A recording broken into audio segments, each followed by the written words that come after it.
பிரியமானவர்களே, இயேசுவின் நாமத்தினால் உங்களை வாழ்த்துகிறேன். ரோமர் 8 அதிகாரம் 31 இவைகளை குறித்து நாம் என்ன சொல்லுவோம்? தேவன் நம்முடைய பட்சத்தில் இருந்தால் நமக்கு விரோதமாய் இருப்பவன் யார்? இன்னைக்கு ஆண்டவர் நம்முடைய பட்சத்தில் இருந்தால் யாரும் நம்மளுக்கு விரோதமாய் எழும்ப முடியாதுங்க. ஒரு காரியம் அதில் மனதில் வைத்துக் கொள்ளுங்க. நன்மை செய்து நீங்க தீமை அனுபவிக்கலாம், நஷ்டத்தை அனுபவிக்கலாம், காரணமே இல்லாம சபிக்கப்படலாம், காரணமே இல்லாம உங்களை நிந்திக்கலாம். ஆனால் கர்த்தர் உங்கள் பட்சத்தில் இருக்கும்படியாய் பார்த்து கொள்ளுங்க. எந்த சூழ்ச்சிகளோ எந்த வார்த்தைகளோ உங்களை மேற்கொள்ள முடியாது. எந்த விரோதமான காரியம் உங்களை மேற்கொள்ள முடியாது. எத்தனையோ காரியங்கள் நம்ம நோக்கி வரும். இன்னைக்கு எல்லாரும் நம்மளை புகழ்ந்து எல்லாரும் நல்லவங்க சொல்ல மாட்டாங்க. சில பேர் சில காரியங்களை சொல்ல நடக்கும். ஆனால் தேவன் நம்முடைய பட்சத்தில் இருக்கணும்.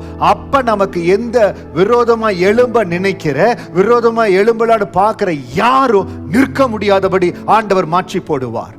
தேவன் நம்முடைய பட்சத்தில் இருந்தால் நமக்கு விரோதமாய் இருப்பவன் யார்? ஆண்டவர் எப்பொழுது நம்ம பட்சத்தில் இருக்கும்படியாய், ஆண்டவர் நம்மோடு கூட இருக்கும்படியாய், ஆண்டருடைய கரம் நம்மை அரவணைக்கும்படியாய், அவருக்கு அன்பாய் நடந்து கொள்ளும்படியாய் மட்டும் நடந்து கொள்ளுங்க. யாரும் உங்களுக்கு விரோதமாய் எழும்ப முடியாது. எந்த வல்லமைகளும் இங்கு தாக்க முடியாது.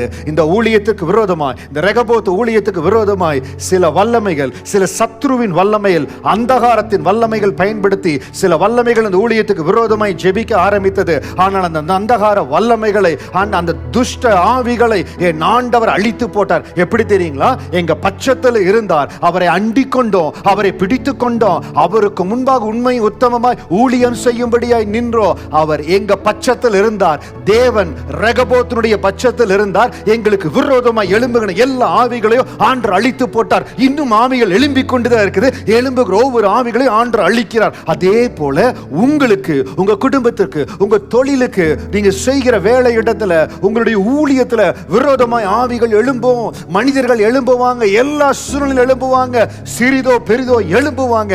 ஆனால் எழும்புகிற வல்லமைகள் அழிக்கப்படணும்னா தேவன் நம்முடைய பட்சத்தில் இருக்கணும். தேவன் நம்முடைய பட்சத்தில் இருக்கணும்னா நம்ம செய்கிற காரியங்கள் கர்த்தருக்கு பிரியமா இருக்கணும். தேவனுக்கு முன்பாக நீதியும் உண்மையும் உத்தமமா இருக்கணும். பரிசுத்த ஆவியானவருக்கு முன்பாக எல்லாம் நேர்த்தியா இருக்கணும். அப்ப கர்த்தர் நம்மோடு கூட இருப்பார். உங்களுக்கு விரோதமா இருக்கிற ஒவ்வொரு வல்லமைகளும் அழிக்கப்படும். கர்த்தர் உங்கள் பட்சத்தில் இருக்கும்படியா உங்களை ஆயத்தப்படுத்திக் கொள்ளுங்க.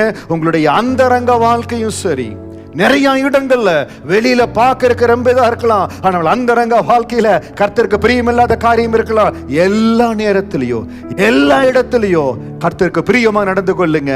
தேவன் உங்க பட்சத்தில் இருக்கணும். கர்த்தர் விலகி இருக்க கூடாது. சவுலை விட்டு ஆண்டவர் விலகி இருந்தார். ஆனால் தாவீதை விட்டு ஆண்டவர் விலகி இருக்கல. ஏதோ தெரியாமல் ஒரு முறை தாவீது தவறு செய்து விட்டார், பாவம் செய்து விட்டார். ஆனால் பரிசுத்த ஆவி என்னை விட்டு எடுத்து விடாதும் என்று மன்றாடி ஆண்டவர் பட்சத்தில் இருக்கும்படியாய் பார்த்து கொண்டார். எப்பொழுதும் ஆண்டவர் உங்க பட்சத்தில் இருக்கும்படியாய், பாதுகாப்பாய், கருத்தாய் அதுல கவனமா இருங்க. எந்த வல்லமை, எந்த ஆவிகள், எந்த மனிதர்களோ உங்களுக்கு விரோதமா எழும்ப முடியாது. கர்த்தர் உங்க பட்சத்தில் இருக்கிறார். கர்த்தர் உங்கள் அருகாமையில் இருக்கிறார். உங்களை பலப்படுத்துகிறார். உங்களை ஆசீர்வாதமா வாழ வைப்பாருங்க. God bless you.